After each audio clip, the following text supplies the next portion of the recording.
For the past 5.5 months or so, I've been doing full-time indie game development on my game Gunforged, which you can wishlist using the link in the description below. And in this video, I just wanted to go over how that 5 months has gone and just basically give my thoughts on how everything is going so far.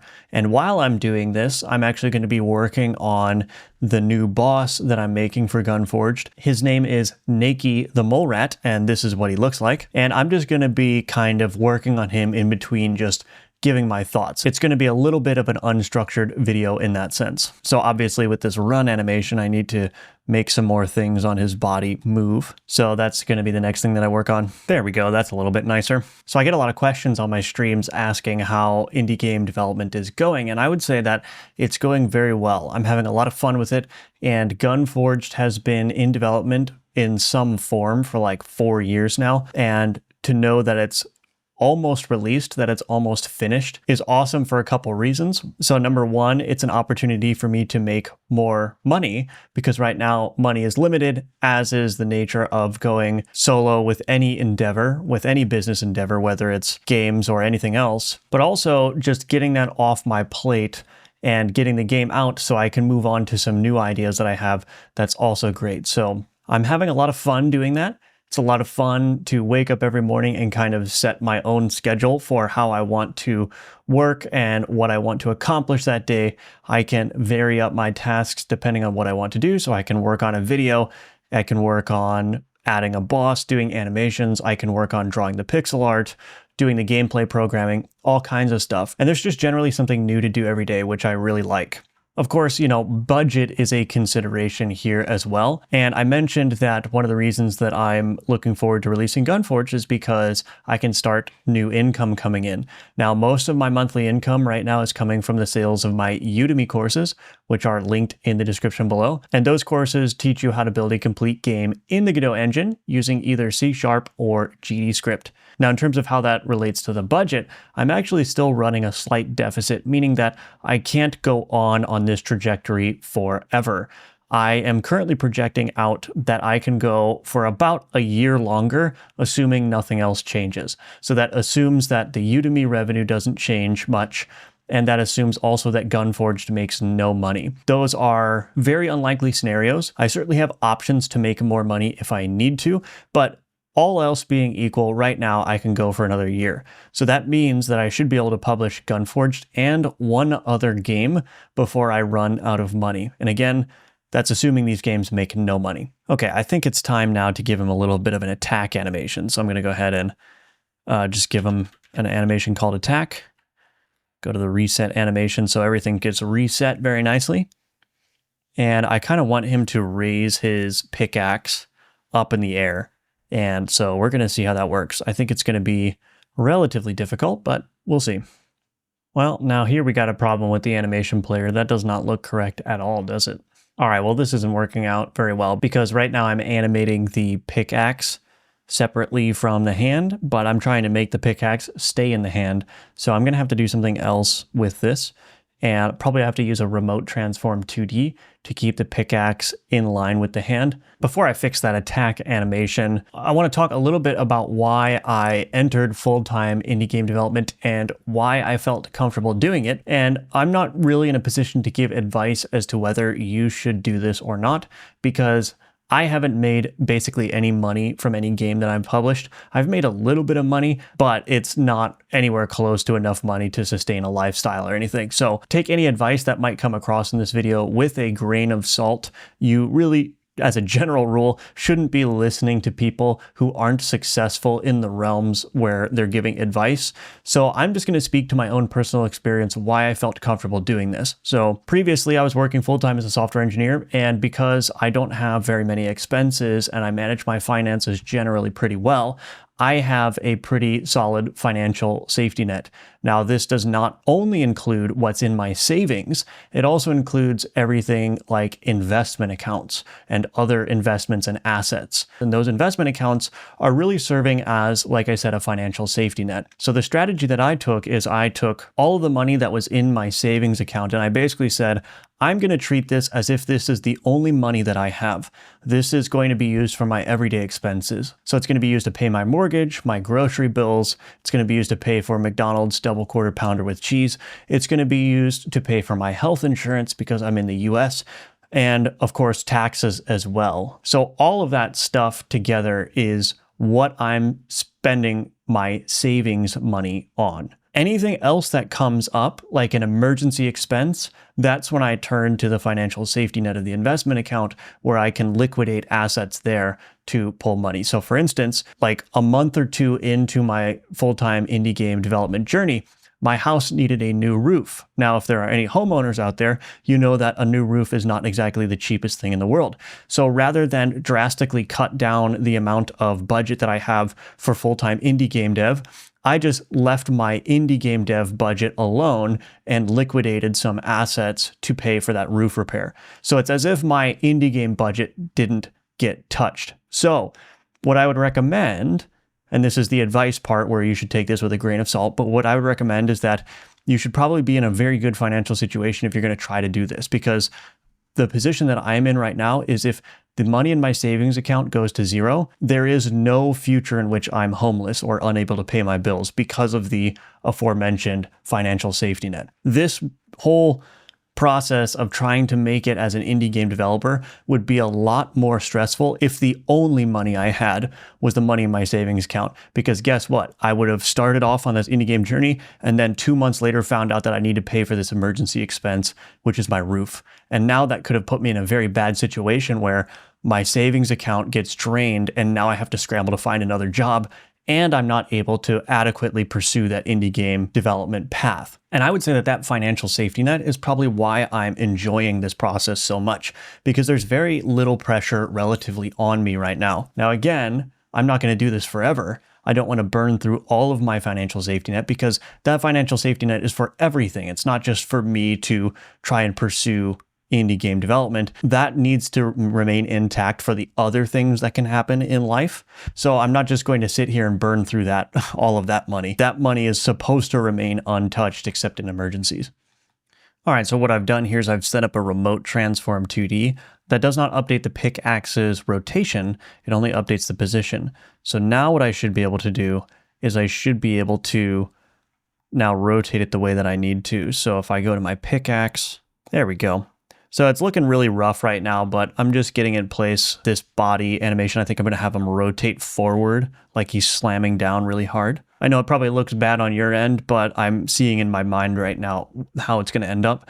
We'll see if we get there. So yeah, I'm really enjoying the full-time indie dev. Like I mentioned earlier, I'm really enjoying being able to do my own thing. I'm relatively stress-free because I have this financial safety net that I mentioned. So I want to go into a little bit like what my strategy is going to be for this year. So as you know already, I've got Udemy courses available for sale, and I'm marketing those Udemy courses by doing the live streams that I do almost every weekday morning on this channel. I'm also doing it by inserting my own ads into various videos that I do. The strategy really is to offer up a wide selection of products that people can buy. So there are going to be some people who are watching this channel who don't have no interest in game development. They're just interested in the games that I'm building. And so for those people, the way that I'm going to allow those people to support me or enable those people to support me is by building commercial games and charging for those games. And so the goal for this year is to create either more courses or more games or both, and just expand my product offerings across a couple of domains. And there's going to be a little bit of crossover as well too, right? So I could even use my Udemy courses as an opportunity to advertise my commercial games. So right now, like I mentioned, I'm in a budget deficit, so I need to grow that income. So that's the strategy that I'm going to use to grow the income, is offer games and offer courses and sell that to distinct audiences of people, but also overlapping audiences of people. Many of you are actually in that category. Many of you watching this video have already picked up one of my courses and are planning on buying Gunforge, and I very much appreciate that. Wow, that's a long boy right there. Wow, that's actually kind of disturbing. Long-legged Nakey mole rat. Okay, well, this is kind of getting there, but I'm actually going to run the game and see what that looks like because it's hard to tell sometimes what the animation looks like in game versus the editor. Ooh, that looks pretty good. So the animation's not going to loop. What he's going to do is smack the ground and then like rebound a little bit, and that's going to probably call down some kind of something falling from the sky. Honestly, I don't really know where I'm going with this. Another question that comes up quite often about the full-time indie dev stuff is, how often do I work?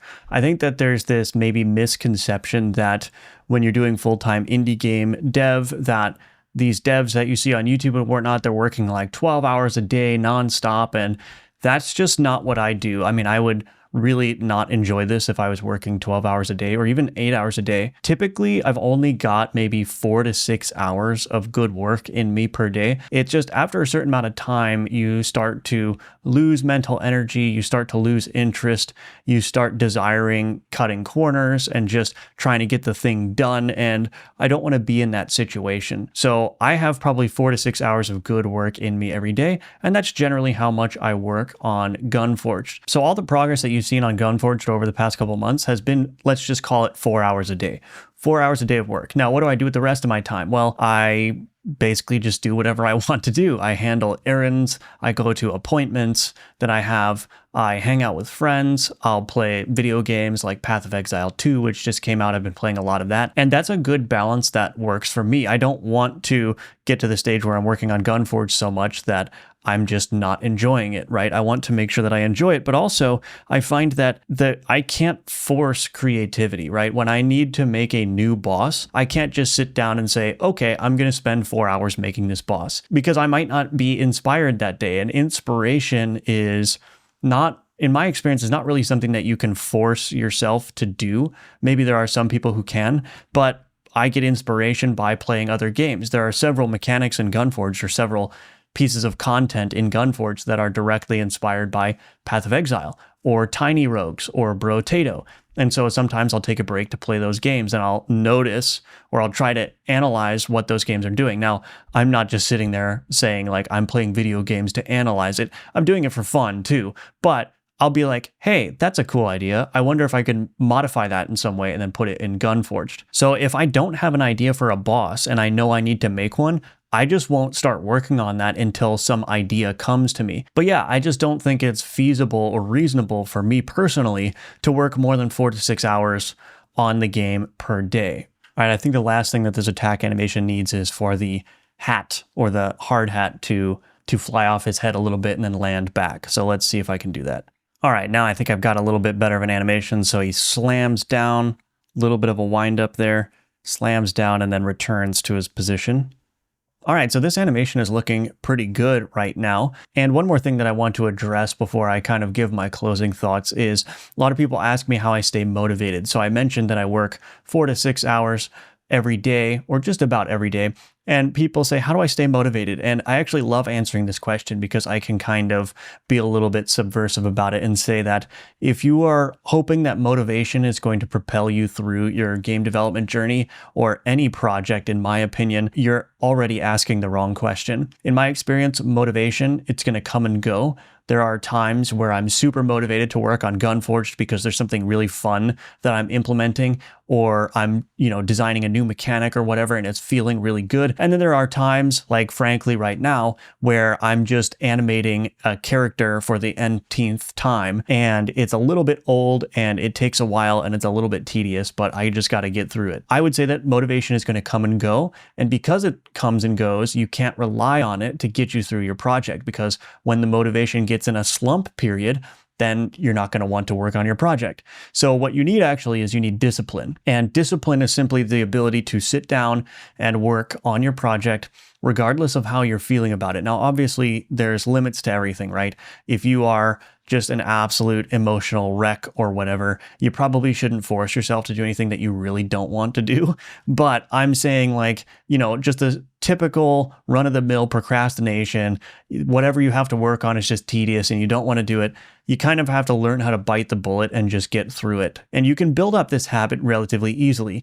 You can build up this habit by just starting with something really small, like 5 minutes, right? So if you really don't want to work on your project, it's a lot easier to force yourself to open up the project and work on something for 5 minutes than it is for several hours. So just open the project, work on it for 5 minutes. If you're still not feeling it after 5 minutes, then close it.